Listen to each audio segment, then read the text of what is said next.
Make the land beneath your feet holy with prayer. Join us as we embark on a virtual adventure like no other. Follow along with Jesus' journey in the Gospel of Luke, from Mary's Annunciation to Jesus' Transfiguration on the Mount. Join us on a virtual walking pilgrimage. My name is the Reverend Deacon Caitlin Darnell. I'm the Director of Formation and Mission at St. Martin's in the Fields Episcopal Church in Columbia, South Carolina. This is how we advertised our newly created virtual Advent pilgrimage this year. St. Martin's had been starting to develop a pilgrimage program for our parishioners, where we would offer the opportunity to travel to a place of holy or sacred significance yearly as a group. We had already taken our first parish pilgrimage to Scotland to visit sites of Christian significance there, and we're planning to go to the Holy Land this year until, of course, the pandemic halted our planning. We decided to get creative instead. This past season of Advent, we created a virtual walking pilgrimage facilitated by a custom-made phone app to approximate a pilgrimage to the Holy Land. Our pilgrimage follows roughly the chronology of the Gospel of Luke, beginning with the chapters before the birth of Jesus and ending with the Transfiguration on the Mount. Over 500 people downloaded the app and participated in our pilgrimage, including people from as far away as the Philippines and Australia. Our pilgrimage was inspired by the pilgrimage experiences of both myself and my colleague, the Reverend Dr. Susan Prince, who worked with me on this project. Susan was a pilgrim of the Holy Land and carries with her an intimate experience of being close to the traditional places of these biblical giants whose stories we tell every Christmas season. Susan had the benefit of having seen these places in reality and having been told the stories of legend which surround them. I was a pilgrim in the last couple of years at both Canterbury and on the Camino de Santiago.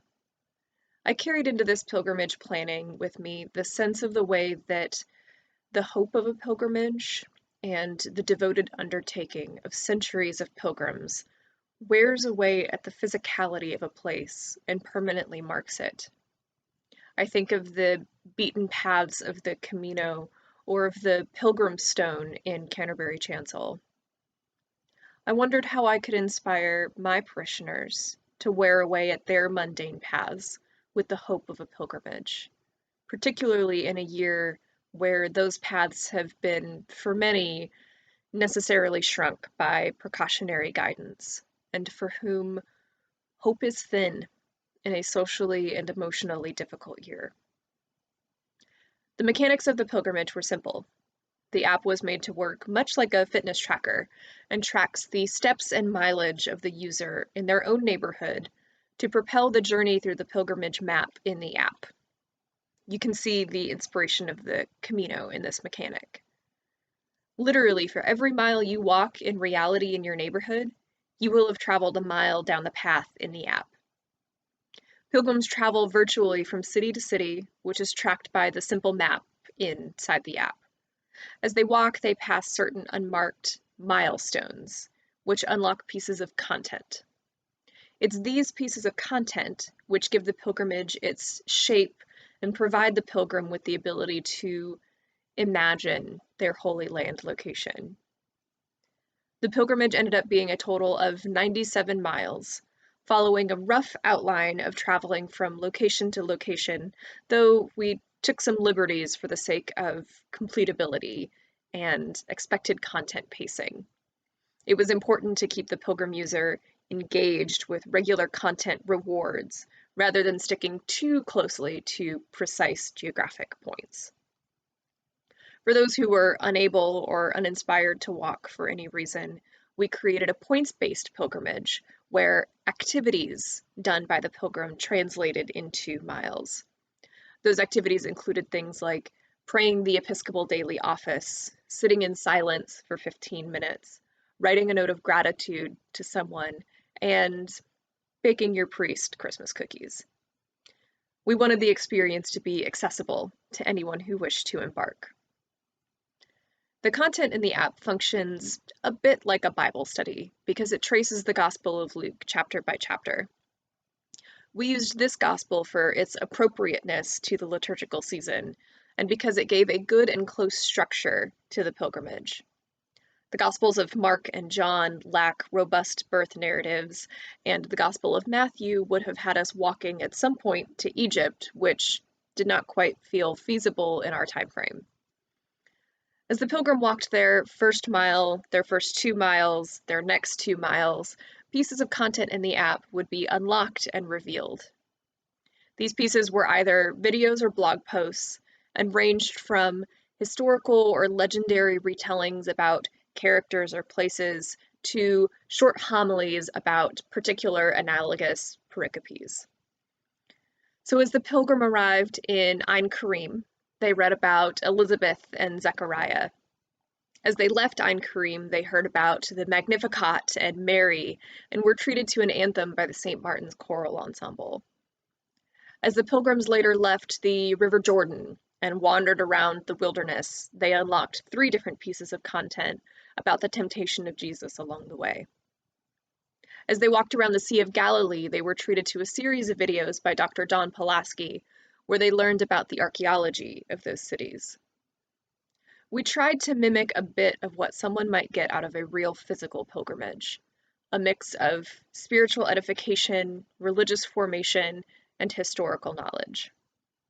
The content, too, also teetered on that thin veil between the past and present, which one finds on a pilgrimage. Much of the content was firmly situated in the scriptures, but was peppered with pictures and content about what these places are like right now, what they might have been like then, and what one might see if they had the chance to truly be standing there in this moment. All of this content was provided primarily by the 3 clergy of St. Martin's, but included pieces from many others as well, including other clergy from across the country, the Dean of St. George's College in Jerusalem, the Anglican Bishop of Jerusalem, and, as I mentioned, my former religious studies professor, Dr. Pulaski. While the pilgrimage can primarily be undertaken solo by anyone who downloads the free app, and finished in their own timescale, we worked as a parish to bring about other features which one might find on a pilgrimage. Primarily, we tried to recreate the fellowship and camaraderie that one finds when traveling with other pilgrims. We created a Facebook group, which was open to everyone to join, and pilgrims from across the country cheered each other on, shared reflections, and, of course, troubleshot app problems together. We also hosted 5 check-in gatherings over Zoom for pilgrims to get to meet together and share about their experiences thus far. We organized it using the small group feature so that it could, as best as anyone is able to by computer, mimic the experience of sitting at a small table with folks to share dinner together at the end of a long day of travel. About 150 people joined us for those gatherings, and by all accounts, really enjoyed meeting together. Virtual pilgrimage will by no means replace the real thing. While our pilgrims reported their love and gratitude for the experience, it did not fully satiate their spirits. Instead, it made them more hungry and excited to undertake a pilgrimage to the Holy Land together when it's safe to do so. Our virtual pilgrimage was a tool for formation and spiritual growth, and also provided a way for those who may not have the opportunity or the means to take a pilgrimage to be able to join in the experience and approximate it. While nothing replaces what happens in the soul when one prays in a place made holy by centuries of pilgrims who have traveled before you, perhaps one can appreciate the beauty of that holiness from afar and can make their own mundane paths holy. Perhaps they can set aside times in their lives to imagine and closely tune into the movement of the Holy Spirit in their own paths and see fresh the little miracles that happen along their ways. And perhaps, if the time and the means to do so ever come, they will be inspired and encouraged to wear down their own marks in sacred pilgrimages near and far.